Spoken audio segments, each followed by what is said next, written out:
In the first 4 games of the 2025 season for the Dallas Cowboys, the defense has allowed 24, 37, 31, and 40 points. To say the Cowboys' defense has been bad would be an understatement, as it's been much worse than anybody should have even imagined. While moving on from Micah Parsons certainly had an impact, the Cowboys' defense must improve if they want any chance of being a competent team moving forward.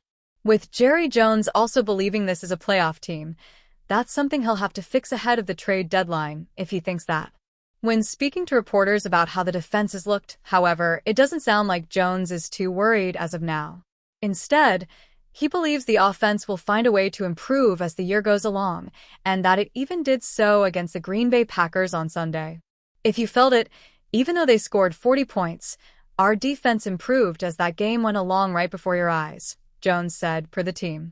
And we did make some stops that were out there that were key stops against a fine offensive football team in Green Bay. So, I think your eyes didn't betray you, and that we got better as that game went along. That's what you're looking for. Cowboys owner Jerry Jones using incorrect stats regarding points scored.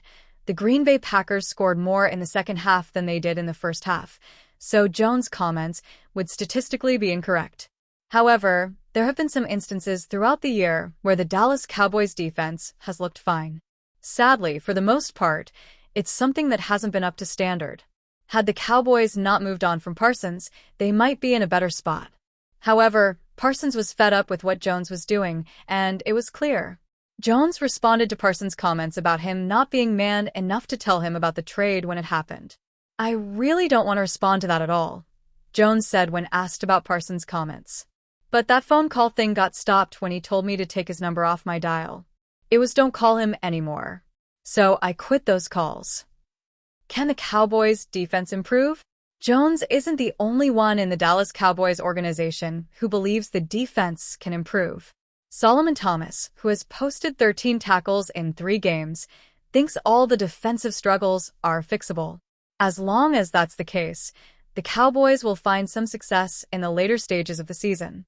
"It's really close," Thomas said when asked how close the margin is between where Dallas is and wants to be defensively. "We fix some things up front and the back end as a team, and we're going to be a great team. And we are that great team right now. We just have to play like it. We have to execute like it." "Everything that happened on the field was correctable," Thomas said. "Things that we can get better at, things that we can fix. No panic button. The connection of this team is the most important thing. So stay connected, stay believing, don't let anything fracture, and just keep going from that." The Dallas Cowboys offense seemed like it was in trouble when star wide receiver CeeDee Lamb went down with an ankle injury in their Week 3 loss to the Chicago Bears, but they responded by dropping 40 points in a Week 4 tie with the Green Bay Packers. Everybody stepped up on offense, including overlooked wide receiver Jalen Tolbert. It seemed like Tolbert was set to be the number 2 wide receiver on offense for the Cowboys for much of the offseason, but the team traded for George Pickens from the Pittsburgh Steelers, while also giving Cavani Turpin more snaps on offense. But after Tolbert turned in his best performance of the young season, head coach Brian Schottenheimer made it clear he still has a role on the team's offense moving forward. Brian Schottenheimer dishes on Jalen Tolbert's role, a former third-round pick in the 2022 NFL Draft. Tolbert was one of the few bright spots in the Cowboys' offense last season, as he seemed to solidify himself as the number 2 option at wide receiver behind Lamb. In 17 games, 15 of which were starts, Tolbert caught 49 passes for 610 yards and 7 touchdowns, with all of those figures being the highest marks of his young career. Dallas' offense suddenly became more crowded late in the offseason, though, and through 4 games, Tolbert has just 10 catches for 101 yards. With Lamb and Pickens leading the way, and Turpin also eating into his target share, Tolbert hasn't been able to get going just yet, which has led to questions about his future with the team popping up. In Week 4, Tolbert had his best game of the new season, as he hauled in 4 passes for 61 yards. With Lamb out, Tolbert has had to step up, and he's done just that. And while Lamb will return at some point soon, Schottenheimer envisions Tolbert remaining a key part of the offense for the rest of the 2025 campaign. "He's been through a lot," Schottenheimer said of Tolbert. "He came in here having visions that he was going to be the number 2.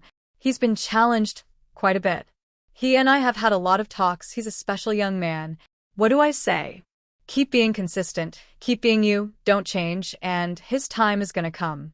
Now, his time is coming. Cowboys looking to get back in the win column in Week 5. The Cowboys' offense has looked quite dangerous to begin the new season, and that's largely been without everyone firing on all cylinders. If Tolbert can continue to produce even when Lamb returns, that will make a unit that already features one of the best passing attacks in the league even more dangerous moving forward. While Dallas fought hard to tie Green Bay in Week 4, they could use a win in Week 5. The good news is that they have a favorable matchup on their hands, as they will be taking on the winless New York Jets when they take the field next. Kickoff for this game is scheduled for 1 p.m. Eastern Time on Sunday afternoon. The Dallas Cowboys defense is in shambles 1 month into the 2025 campaign. They have allowed the most yards and second most points in the NFL through 4 weeks, and the primary reason for that is their disastrous secondary.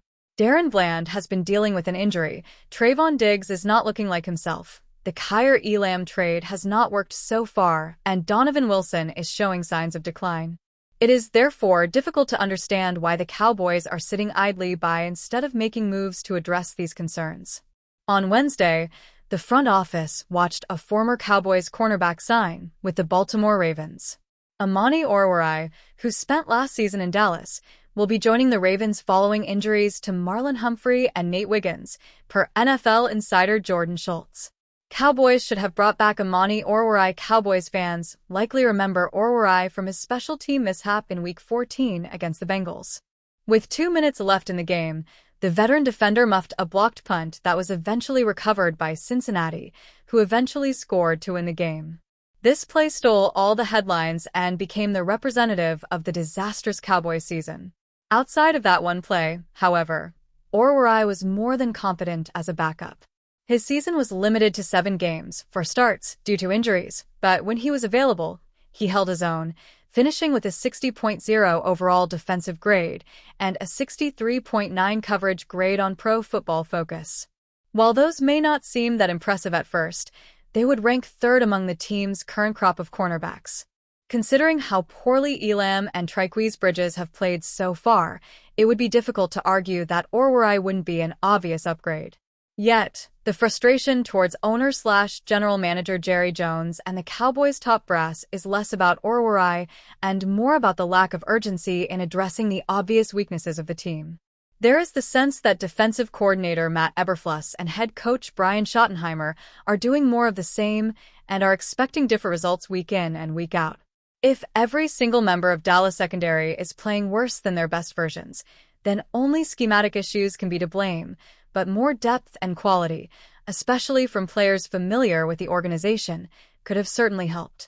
The Cowboys have an excellent chance to turn things around in the next 2 weeks, going up against the New York Jets and the Carolina Panthers, who have a combined 1-7 record so far. Let's hope that the defense can look better against those anemic offenses and the Cowboys don't regret passing on a reunion opportunity with Oruwariye.